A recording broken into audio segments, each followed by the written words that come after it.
Hey everyone, welcome back. Today I want to take a look at the application of these ideas that we've been examining about literature and some of the terms of language that we've been developing this week. And I had you watch two short films for today. One was entitled The Inbox, the other one is titled Kleingeld or Small Change. And I want you to think about whether the characters are round or they flat, are they simple or are they complex? And as you think about the plot, I want you to think about whether the plot is whether it's simple or whether it's complex. Do the characters change at all? How do we see that change? Does it lead to a change in their behavior?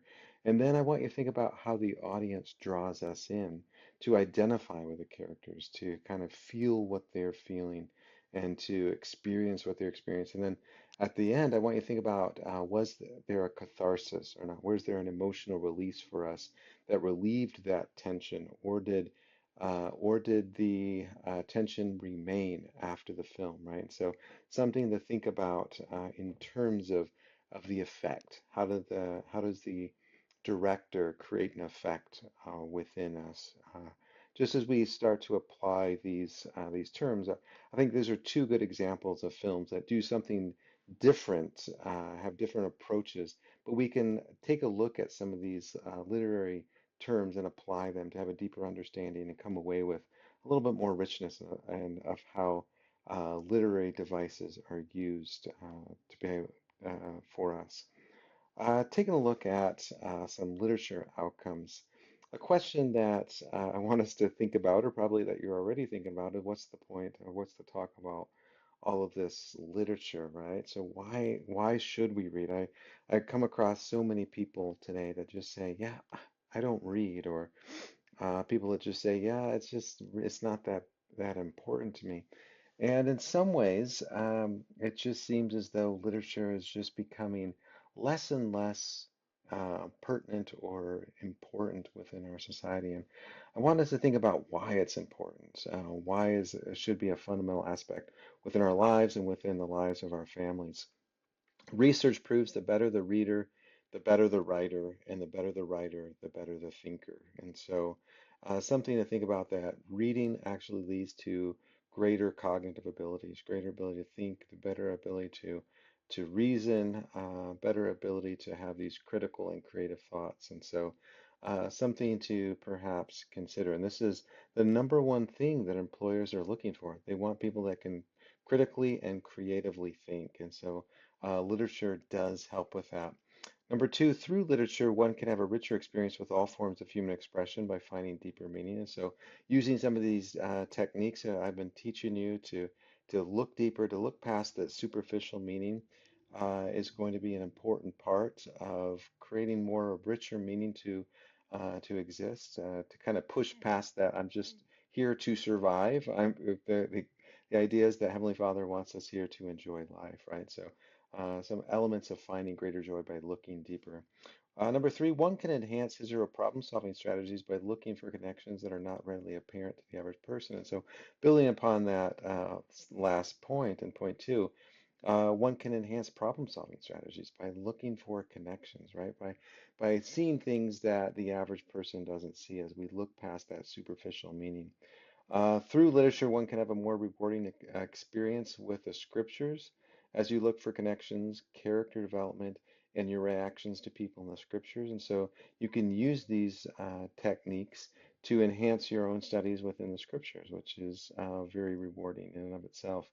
One can find different thoughts and insights about the meaning of life as we look to writers and their insights. We can actually learn about our own life and what is the meaning of life as we find their own thoughts, their own investigations. As I've mentioned before, authors always have a purpose for writing, right? So finding what the truths they've uncovered can help us to understand aspects about the meaning of life for us. Here's if that doesn't, uh, persuade you that maybe Dr. Seuss can. The more you read, the more things you will know, the more that you learn, the more places you will go. And so, literature is a way to expand the mind and to richen our life. And so, I think that that it should be a fundamental aspect of all rewarding lives.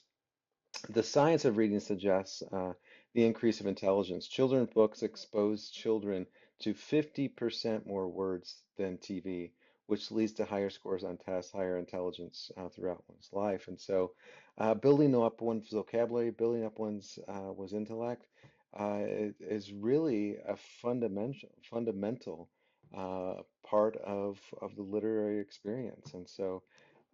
So something to think about for your future children, that you want to immerse them with books and you want to do it early, and it's only going to reward them throughout their lives.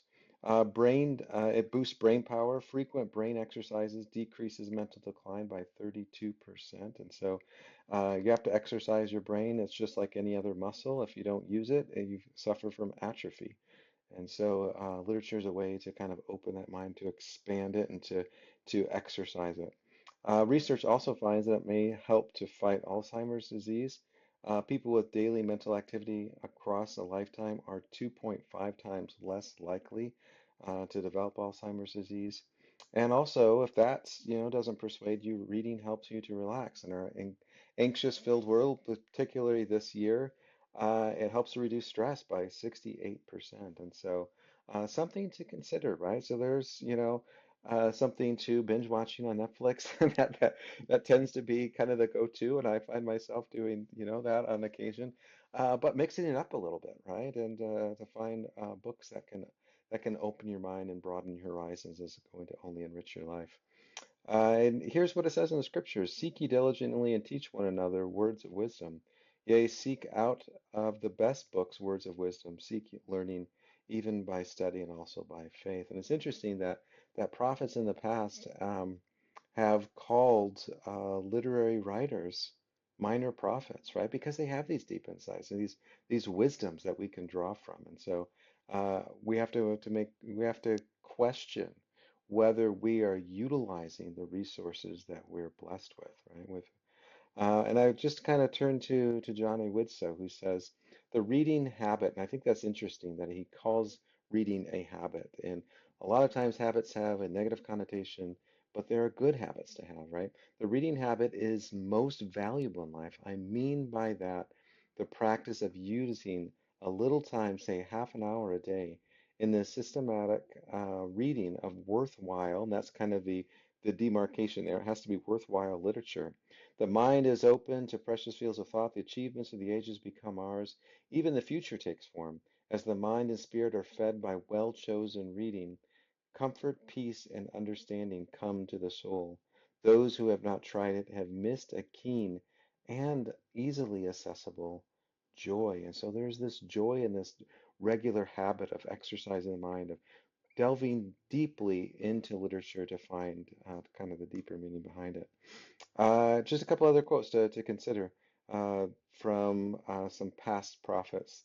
I don't know whether our heavenly home has a television set or a DV player, but in my mind's imagery, it surely has a grand piano and a magnificent library. There was a fine library in the home of President Gordon B. Hinckley's youth. It was not an ostentatious home, but the library contained about 1,000 volumes of rich literature of the world, and President Hinckley spent his early years immersed in these books. And it kind of gets back to that original quote about exposing your children early to literature. To be well read, however, it is not necessary to possess extensive collections of literature, for they are available to rich and poor alike in the libraries of the world. And so, the idea of becoming well read, I want you to think about that perhaps as a life goal, to think about what that means and to think about achieving that.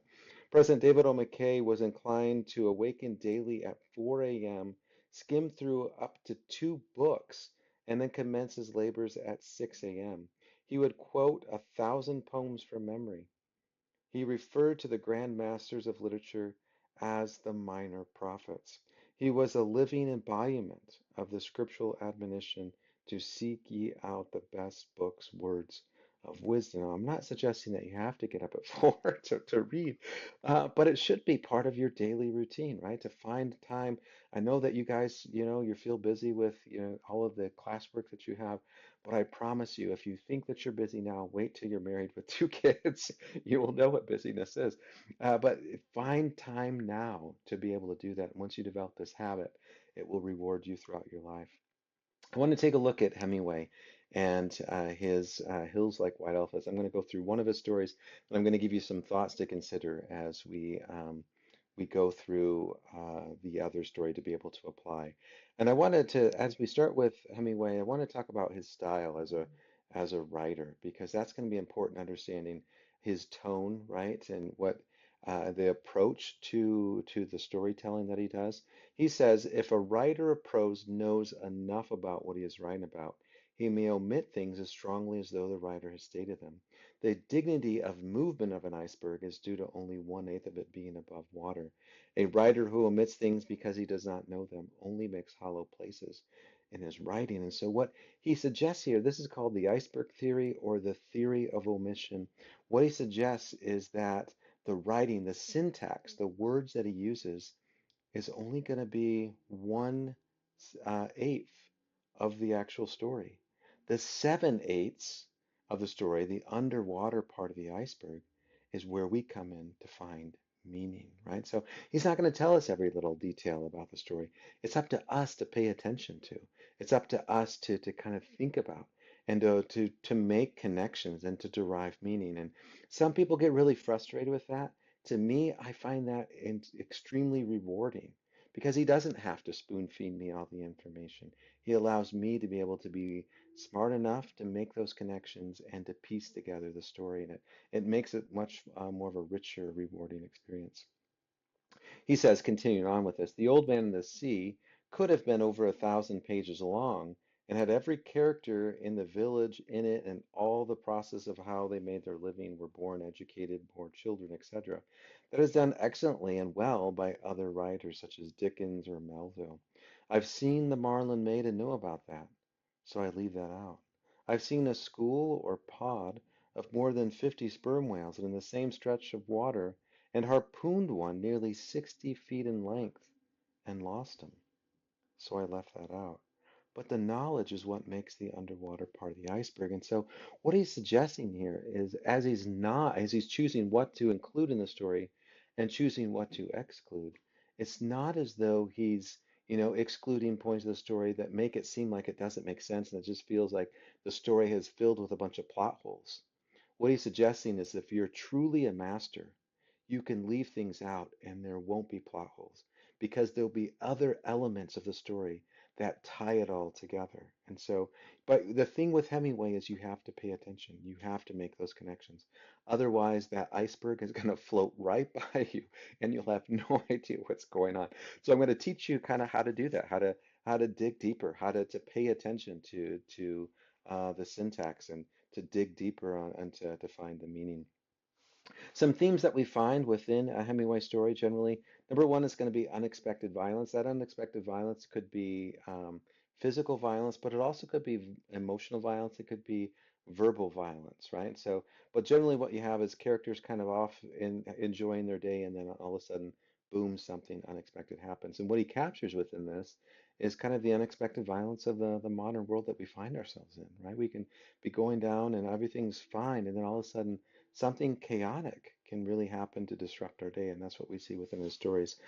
Generally, the world seems as though it lacks control. It seems as though it's out of control and spiraling, kind of to a point where it feels as though there's destruction all around. And certainly, we can feel this in this year, where it feels like there's a lot of lack of control out there, and he saw that within his world, and he writes that within his stories. It feels as though the characters are beyond their control. They're kind of thrown into some event that's difficult to survive in. And generally, what we see within his works is a collapse of the old world and his search for the new, like these old ideas, these old traditions don't necessarily seem to work because the modern world is significantly different. And so the characters are generally seeking to find something new, some type of hope or aspiration. And we'll take a look at that within his stories. The values of a Hemingway hero. He actually reinvents what a hero is. So we've talked about our protagonist, we talked about the hero and the anti-hero. He actually comes up with his own kind of version of a hero. And some of the values of a hero is generally dignity, having grace under pressure, even though they're thrown into events that are beyond their control and struggling to survive. They generally do it with poise and grace and dignity. And so generally, they exhibit as they're trying to control their uncontrollable world is they have some type of self-discipline. They're either, some type of doctor or some type of skilled, bullfighter or something that gives them some type of know-how to be able to control, although they can't control the external world around them, they can control their events within it and how they respond to it. And generally, because the world is crumbling and it feels as though there's a lack of certainty, he's going to cling to truthfulness. Truth is going to be extremely important for a Hemingway hero. We're going to see that in the works that I want you to read this week with Hills Like White Elephants and Indian Camp, but we're also going to see it in the works of In Our Time, which is the volume, the short little collection of short stories that I had you pick up at the beginning of the semester. You're going to see that these characters that have dignity, self-knowledge, know-how, and cling to truthfulness as a way to combat a world that seems as though it's in shambles, seems as though it's an ash. The only thing that remains is going to be truth, right? Truth is going to be an eternal concept, and the characters are looking for that when everything else around them has fallen. So let's take a look at India Camp. I'm going to go through one of these stories and read through it with you, just to show you how I would read, how I would approach a story, some of the questions that I would ask at the end of it to get us thinking about, right? First question is, who is the protagonist of the story? Is the protagonist dynamic or static, round or flat, right? So does the character change at all? Does it develop? Does the character have deep inner struggles, or is it kind of a surface, kind of a flat character? And then I would like you to think about explaining how we see this in the story. Who or what is the antagonist of the story, right? So we think about what's causing the conflict, what caused the conflict, how does he, she, it create the conflict, and then kind of try to explain how we see that. Who do you think has more power in the relationship, the man or the woman? And we're going to see this relationship act out. Who's going to have more power in it? How do we see this in the story? Consider a specific moment from the text to explain how this moment demonstrates his or her power. And so as we think about things, what I want you to do is I want you to come up with an argument, but then more importantly, I want you to find evidence, specific evidence from the story that proves that, right? Do you think that Jig, who's the woman in the story, will have the operation that's referred to at the end of the story, right? So what do you think happens at the end? And then Hemingway purposely keeps the ending of the story ambiguous. I want you to think about, right, or write a new ending that explains what will happen to this couple 6 months later. So this is getting you to think, to make some assumptions based on what we know about the text. What do you think is going to happen after the story ends?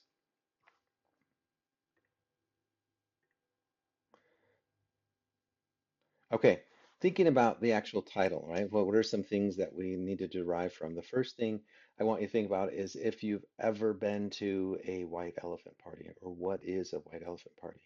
And generally, a white elephant party is when you take a gift that generally has less meaning or less significance to you. It could be a random gift. And then you take it to a, you wrap it up, you take it to the party, and then everyone opens it, and then that's their gift, right? So it has this feeling of randomness to it, but it also has this feeling of it could have less value or it could have significant value within the story. And so, or within, to the person who receives it. So as we think about this, I want you to think about how might that apply to the story, right? Hills like white elephants. This is a very specific reference, right? So why does he title it like white hills like white elephants? What's that referring to? What could be an unwanted or unvaluable or valuable gift within the story, right? So think about what that's referring to as we go through, right? How does the title fit into the overall context? And the second thing that I want you to think about as we go through this is the setting. I've talked about before in our discussion of the literary elements, how important this setting is. In this story, I want to demonstrate how we can see that, right? Because this story, the setting becomes particularly important.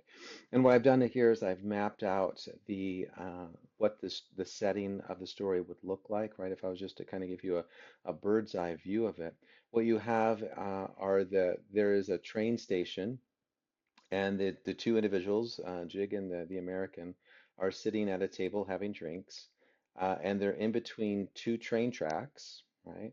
And then off on one side, right, and the first part of the story, Jig is looking up here and she sees the brown, dry hills, and then on the other side of the train tracks, you're going to see the Ebro River, fields of grain, and trees.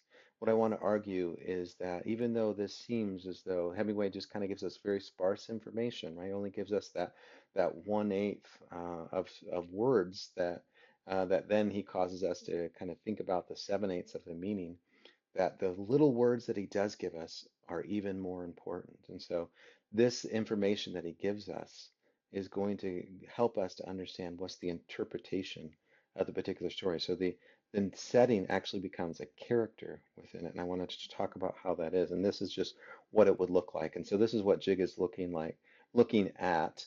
As she looks out and has her drinks.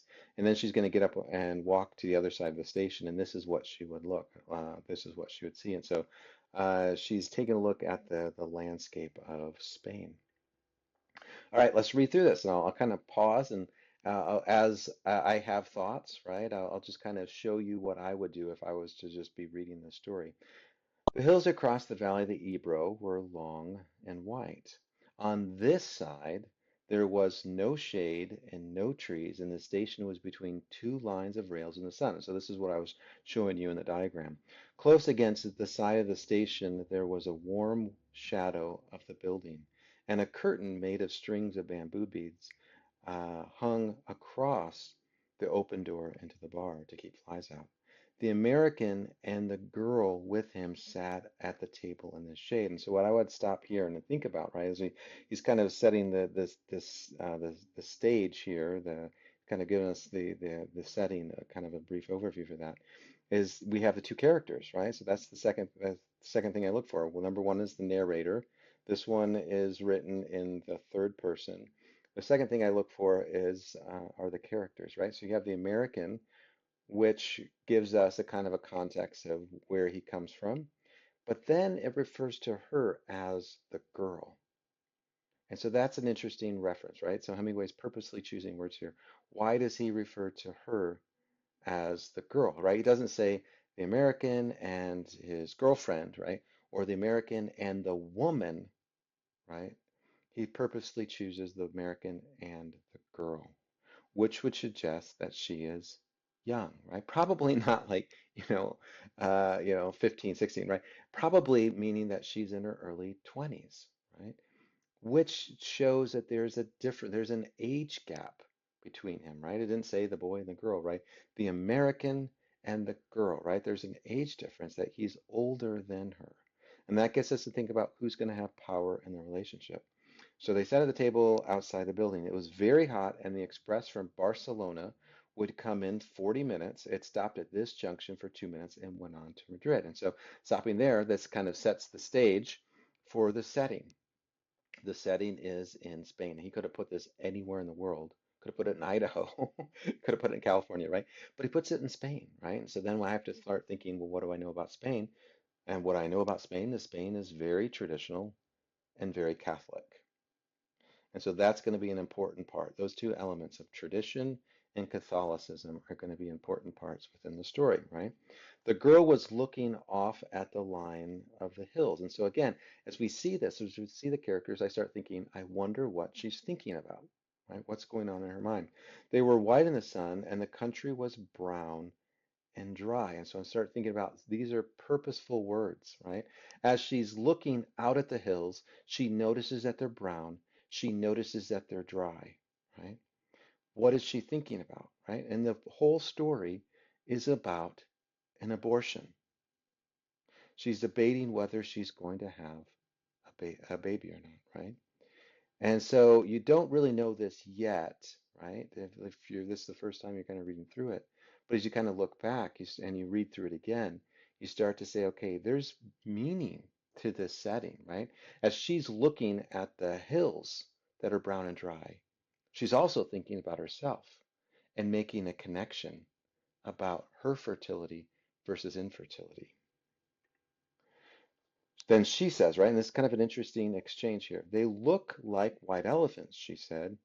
I've never seen one, the man drank his beer. And I want you to think about who's more childlike within this, right? So again, getting us to think about the power relationship. Who acts more childlike, who acts like more of an adult in this relationship? And generally, children start to see things that aren't necessarily there. They have that imagination, right? She says, no, you wouldn't have. I might have, said the man. Just because you say I wouldn't have doesn't prove anything. The girl looked at the bead curtain. They've painted something on it.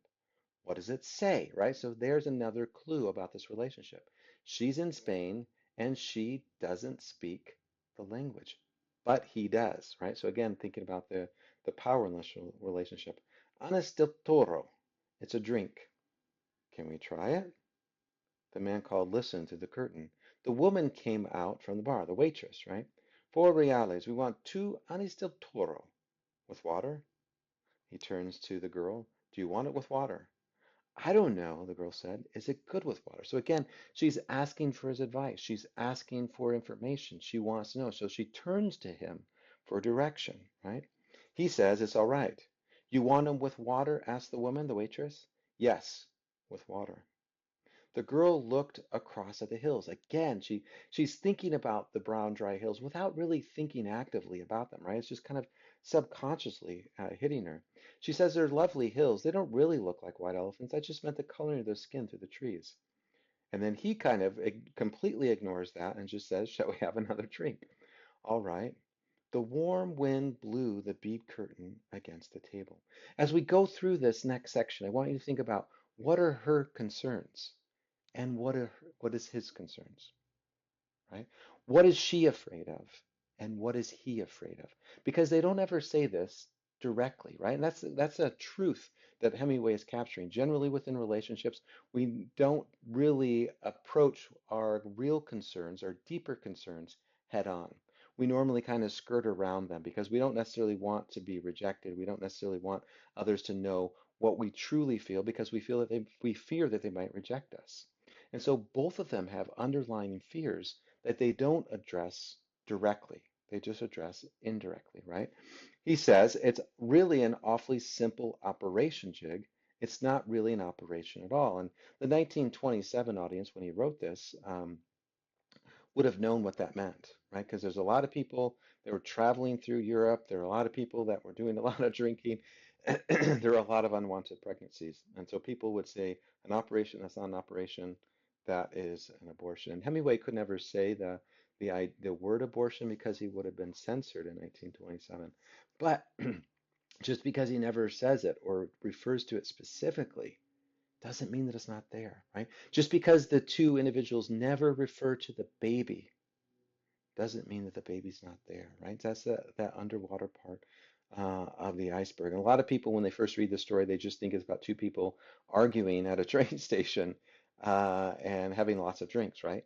And they miss that iceberg just floats right by them, right? So I'm teaching how to kind of pull apart and think about meaning.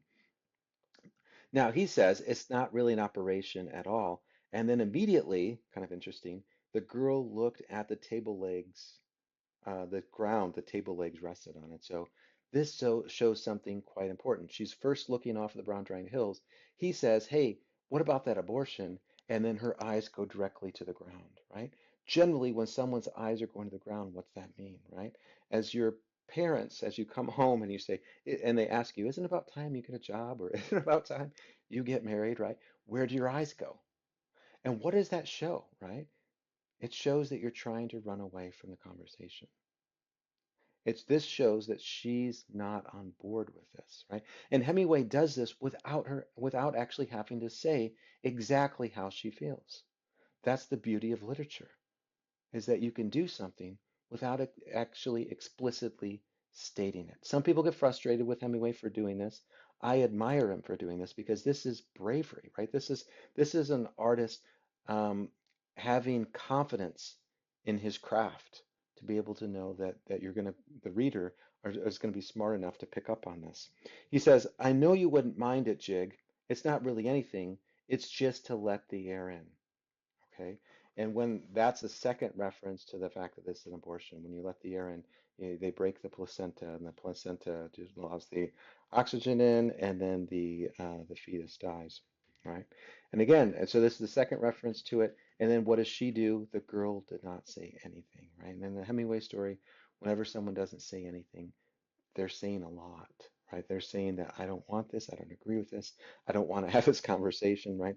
This is a way of emotionally shutting down, right? He says, I'll go with you and stay with you all the time. They just let the air in, and then it's all perfectly natural. Then what will we do afterward? We'll be fine afterward, just like we were before. What makes you think so?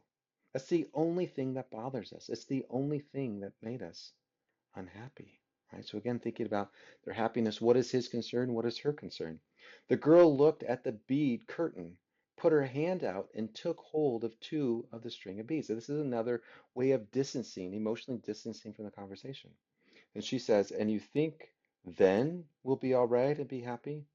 I know we will. You don't have to be afraid. I've known lots of people that have done it.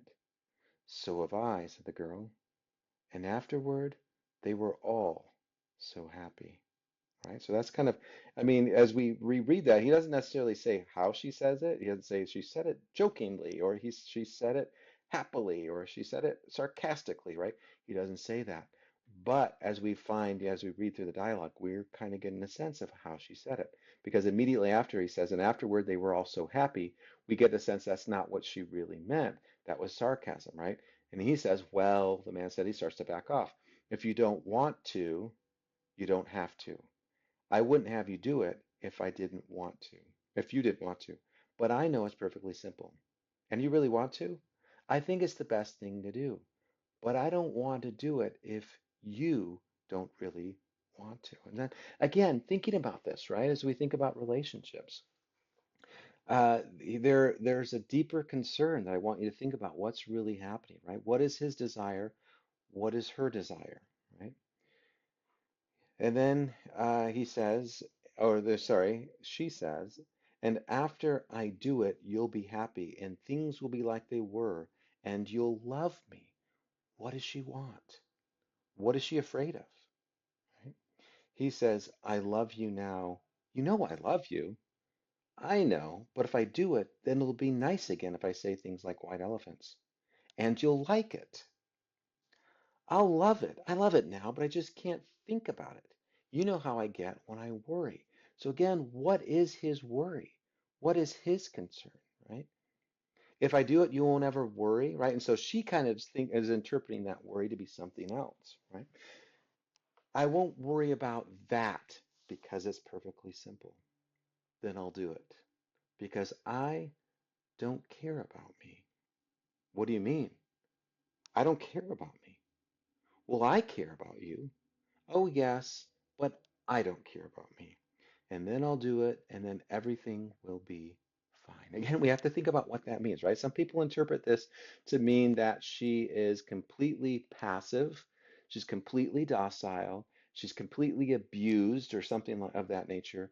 And when she says, I don't care about me, that's just her way of just saying, I have no voice in this relationship. And I want you to think about whether that's true or not, right?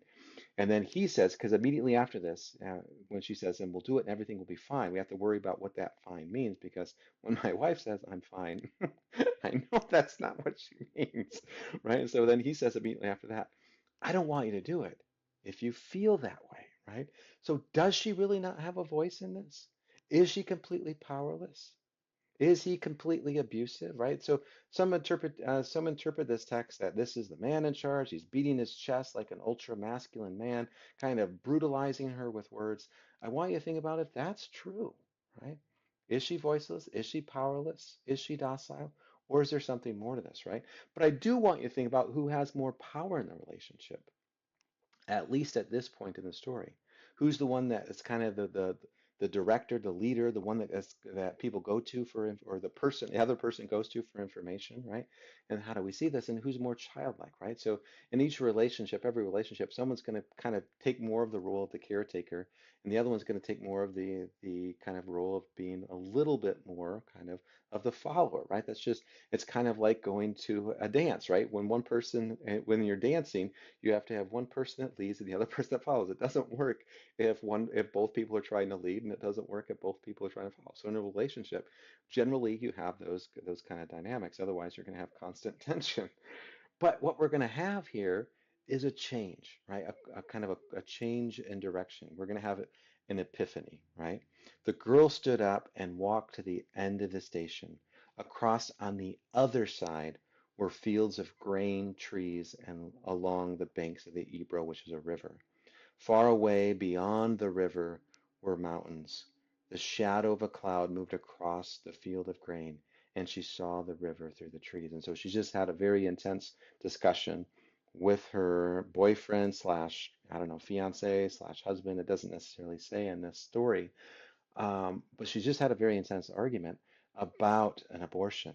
And now she gets up and she sees on the other side, right?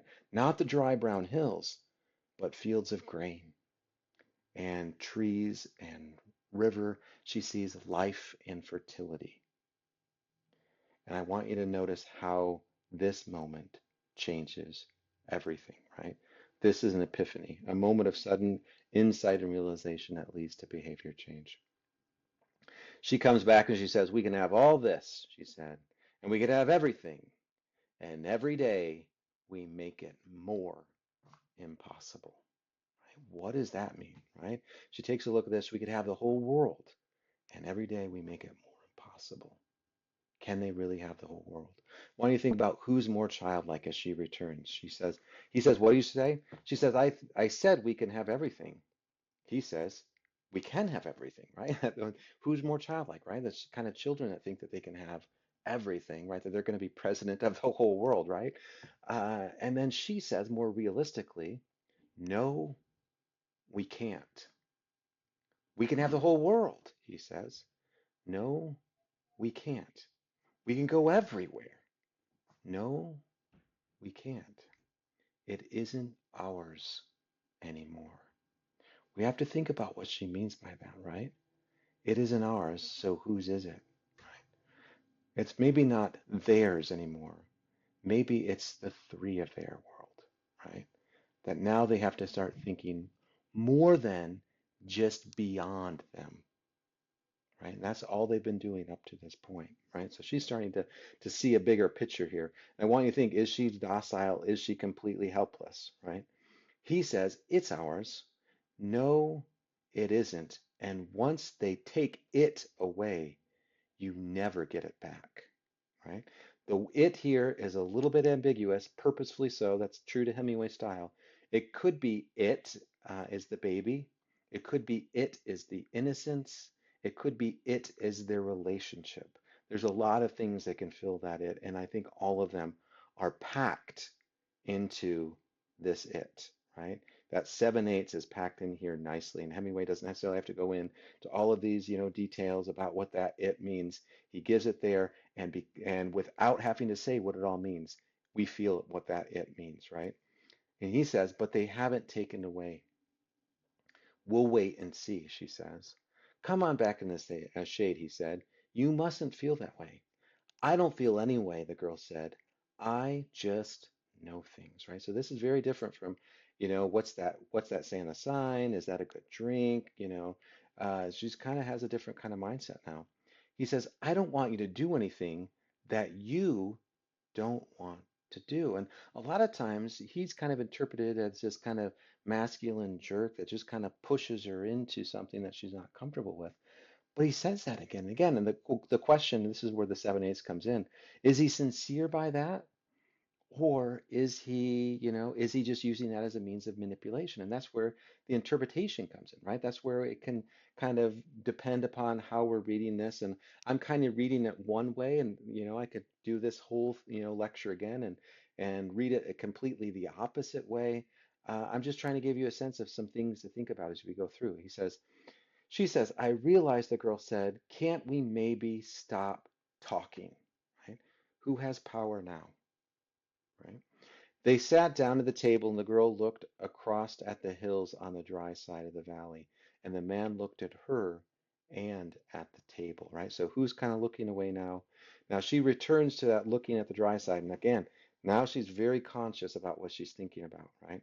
He says, you've got to realize, he said, that I don't want you to do it if you don't want to. So again, he's not necessarily wanting to have this baby. It seems, I don't know, at least that's what he's saying, to have this baby if she doesn't want to. So again, the question is, what is he afraid of?